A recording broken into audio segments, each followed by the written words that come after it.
Okay, it is time for us to begin with this grammar class.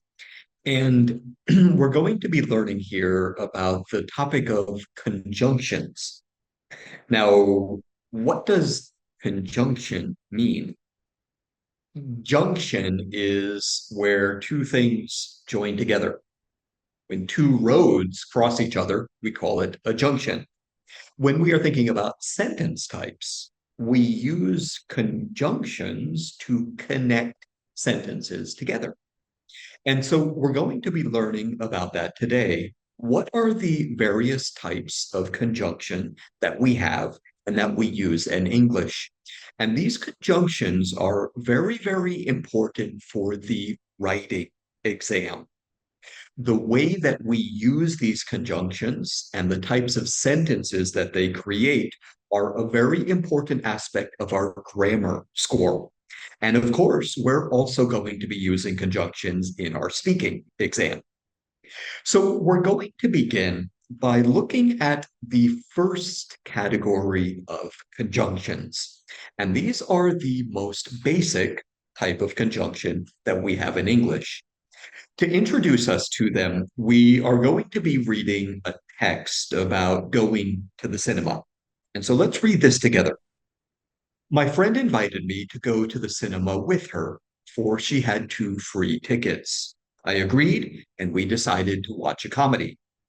Neither of us had seen the trailer, nor had we read any reviews. We hoped it would be funny, but it turned out to be boring.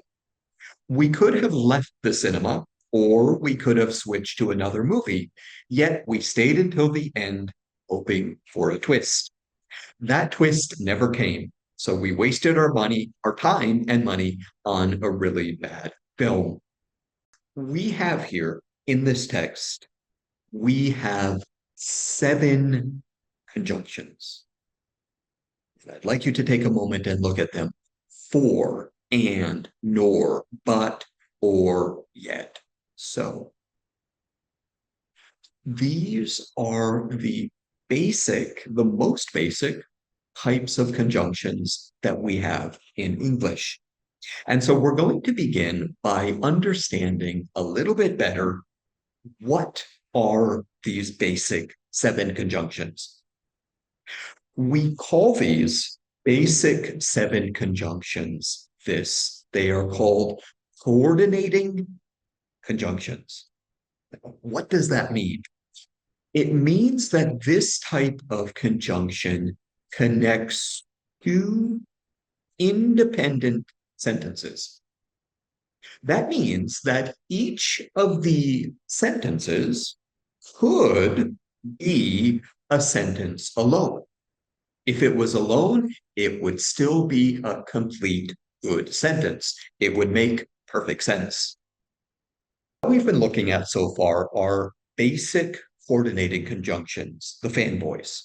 We're going to be moving on now.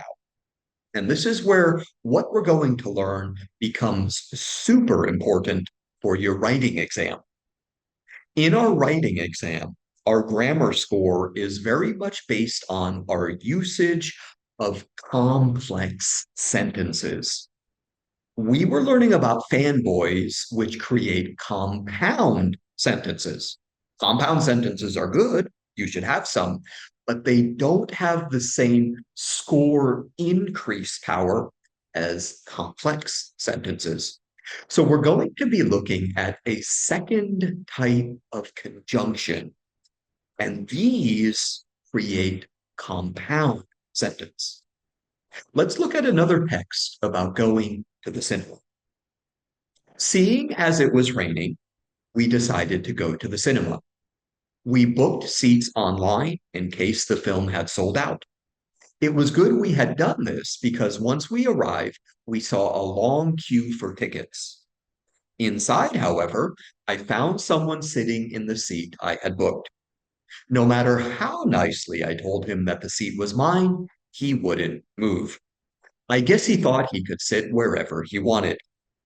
Despite being really annoyed, I decided to find empty seats elsewhere rather than have an argument like the conjunctions in these sentences. These are more advanced conjunctions, and we call these subordinating conjunctions. This word sub, like subway, this means below. This is underneath.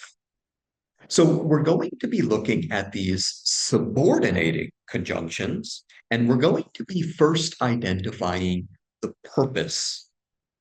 What type of relationship is it showing? How do we use these? As I've been mentioning, subordinating conjunctions create a complex sentence. That is the more advanced sentence type in English. And this is very important for our grammar score in the writing exam. When we use these, we get a better grammar score. The information that a subordinating conjunction gives is not complete. It could not be a sentence alone. It is subordinating, it is below, it is secondary to the main idea that is in the sentence. So we're going to look at a main idea. This could be a sentence alone. And in a complex sentence, we call this the main clause. The main clause. I'm going to get a good job. Okay, great. But let's look at adding some information with these subordinating conjunctions. I'm going to get a good job in case I get married soon. This alone, in case I get married soon, it's not a complete thought. It could not be a sentence alone. It doesn't have enough meaning in order to do that. Let's look at another example. I'm going to get a good job as soon as I graduate. Again, the subordinating conjunction connects a clause that is not a complete idea. Let's look at our third one. I'm going to get a good job seeing as I got good grades. I'm going to get a good job despite unemployment being high. I'm going to get a good job wherever I move to. I'm going to get a good job no matter how difficult it'll be to find one. So we can use these subordinating conjunctions to add a very wide variety of information to a sentence. And we would create, in all of these cases, a compound sentence.